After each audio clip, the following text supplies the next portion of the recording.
first break as we respond to Friday night under the lights. That's at Linebacker.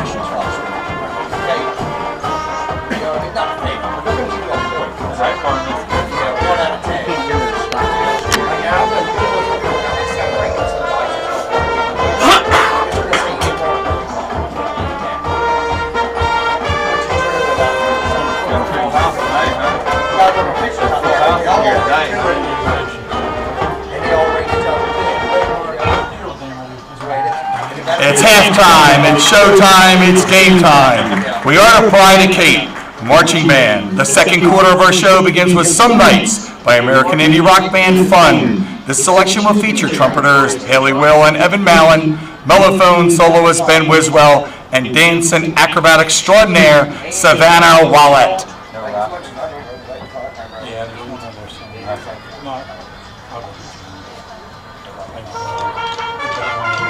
Welcome back to Briggs Stadium on the campus of Milford High School for the Henlopen Conference High School Game of the Week as we are awaiting the kickoff of the Cape Henlopen Vikings and the Milford Buccaneers. And Stan, one of my favorite things about high school football is the marching band. We have Cape Henlopen's marching band on the field right now doing their thing. But we want to focus on Milford High School at this point. You mentioned a couple of minutes ago about the change for Milford from the North Division back to the South Division.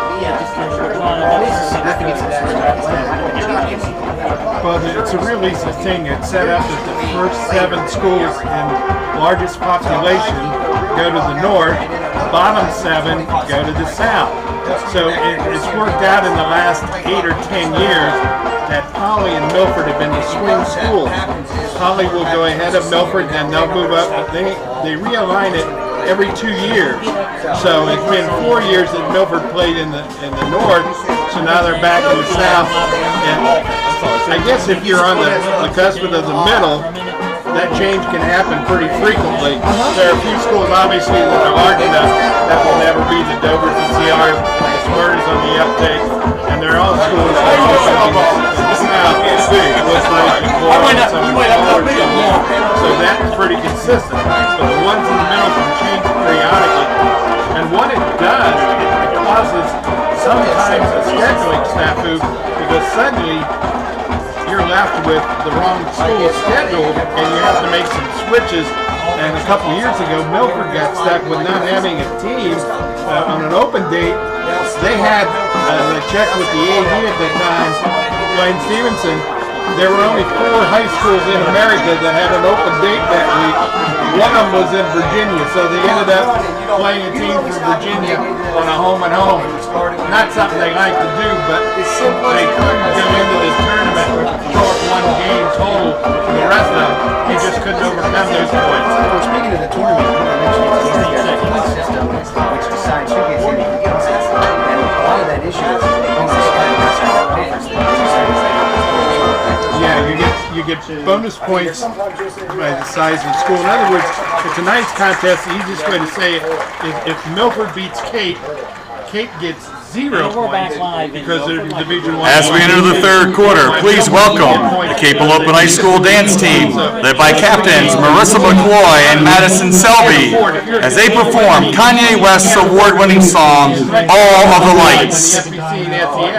You can't afford to lose to the big boys, or the big boys can't afford to lose to the little boys. So yeah, it's kind of funny, and as the season progresses, you'll have to end up and have calculators to figure it out because they end up, if you have some teams that you play and they end up with great records, they'll give you bonus points. And 2 years ago, Kate missed the tournament by a point. So don't let anybody tell you that 1 point isn't worth a whole lot. That makes this game more significant even bigger. For Kate, Milford's got a motivating factor on their side. I like to call it sweet revenge. If you remember the Bridges when they got blown out 30-42 on the offensive team. And offense is certainly not focused on training camp. You were here for the scrimmage last Friday. Tell me what you saw from that offense, mainly the quarterback. Yeah, what they scrimmaged North Carolina from over across the border in Maryland. And what I saw out at Cole Davis was they were trying to give the young juniors some confidence in the quarterback. And one thing that Milford has is something that you can't coach, and that's speed burners. Any football coach will tell you, just give me some fast kids, I'll teach them what routes to run and how to do it. Because speed is one of those things that if your receiver breaks and your quarterback just throws the ball and lets him run under it, pretty soon you're going to have a pretty good success rate. So I think Milford thinks probably they're going to need to spread the field a little bit to see if they can find some chinks in that defensive alignment from Kate.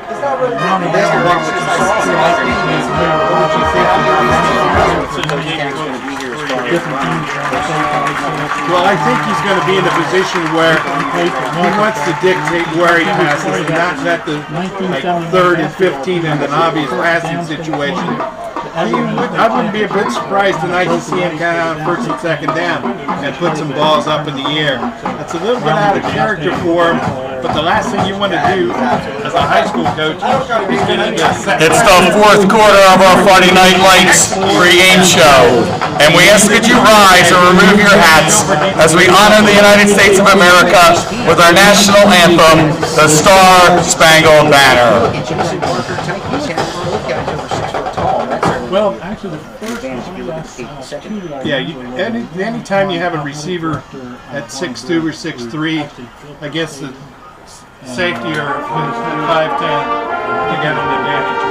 We're going to step aside for a moment now. You're listening to the Show Show presented by Mr. Spencer on the North. Now at halftime, will they be presented with a flag or what will happen?